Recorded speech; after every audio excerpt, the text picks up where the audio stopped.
welcome to well. This is the 102nd episode in my history series. Today's video is about the history of the Hawaiian Islands. Yes, so let's begin.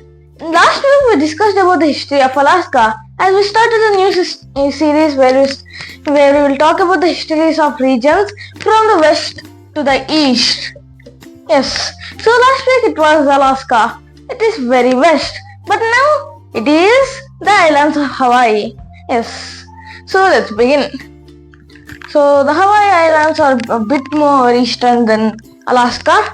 Okay, so there are a few main islands, but I'll use black.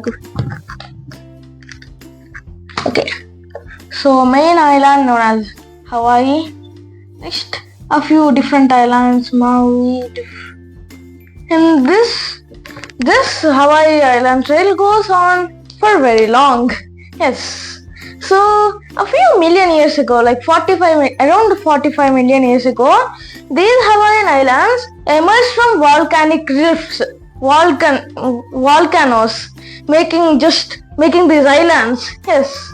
So we already talked about how volcanoes can make the islands many videos ago.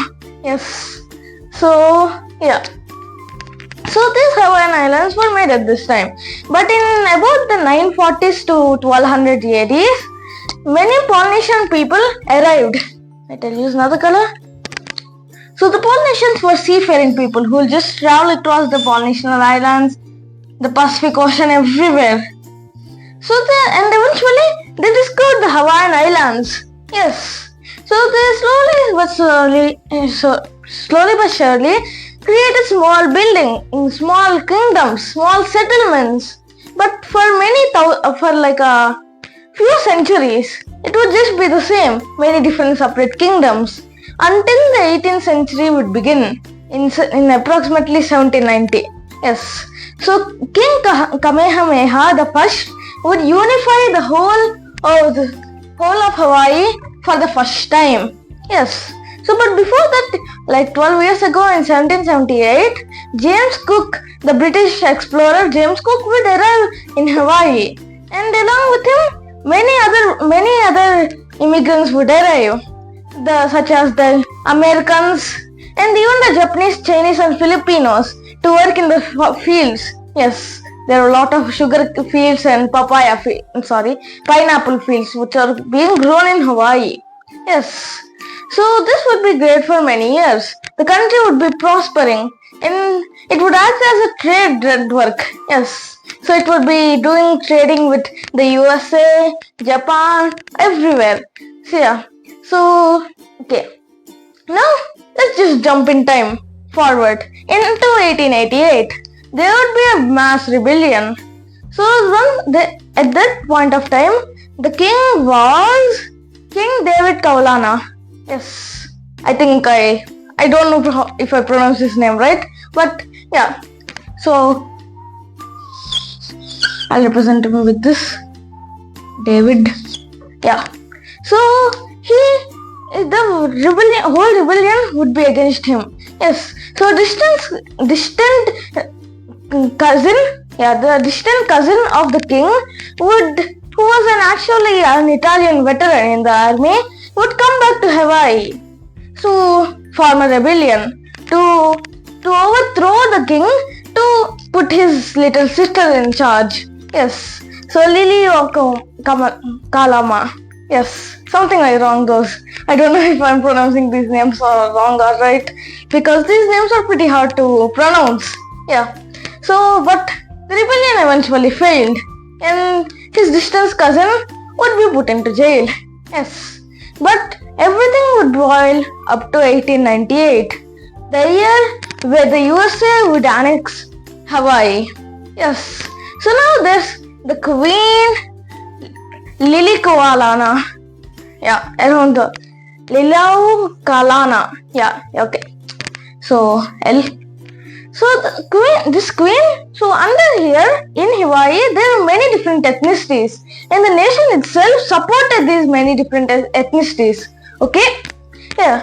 So they used to live in harmony, but many of the Americans who lived here were owners of many different fields.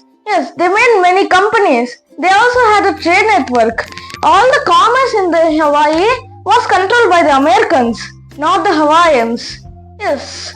So this was not great for the Hawaiians by themselves because the Americans put a great tax. 50% of all exports and imports, there will be a 50% tax on it.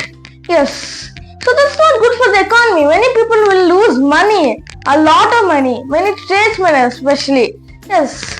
So yeah, this would be going on for many years. But eventually, a few people who lived in Hawaii, a few Americans, wanted to overthrow the Queen and make it a colony of America. Yes.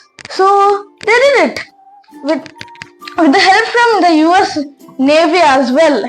So all of them would come and overthrow the Queen, annexing Hawaii under the United States. Yes. So now this was a territory of the USA in 1898. Yes. So okay. So Japan also offered to help because 25% of the population was, of course, Japanese. Yes. So they didn't want their people to be under a different kingdom. A different nation. A nation which they didn't exactly have the greatest relations with, the USA. So they gave their naval support. Yes. So a few ships were sent. But before that, the USA already made the formalities to just annex all of Hawaii under its rule. Yes. So yeah. Hawaii now was officially a territory. In 1900, a full-on, what should we call it? Yeah. Okay, a full-on government was given to Hawaii by the US government. And finally in 1959, Hawaii was made the 60th state of the USA. 50th state of the USA. So this was just the history of Hawaii. So this is for today about the history of Hawaii. Bye.